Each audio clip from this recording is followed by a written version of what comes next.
कुछ नेताओं का फोकस घरों में जकूजी पर, स्टाइलिश शावर्स पर, लेकिन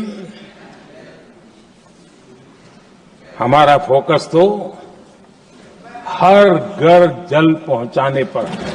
પીએમ નરેન્દ્ર મોદીએ લોકસભામાં રાષ્ટ્રપતિના અભિભાષણનો જવાબ આપ્યો। તેમણે 1 કલાક 35 મિનિટના ભાષણમાં વિપક્ષ પર પ્રહારોપણ કર્યા।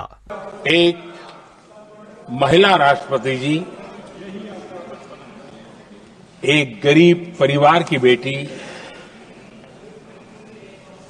उनका सम्मान न कर सके, आपकी मर्जी, लेकिन क्या क्या कहकर उनको अपमानित किया जा रहा है। हमारे देश में एक प्रधानमंत्री। આખો વિડિયો જોવા માટે ડાઉનલોડ કરો દિવ્ય ભાસ્કર એપ।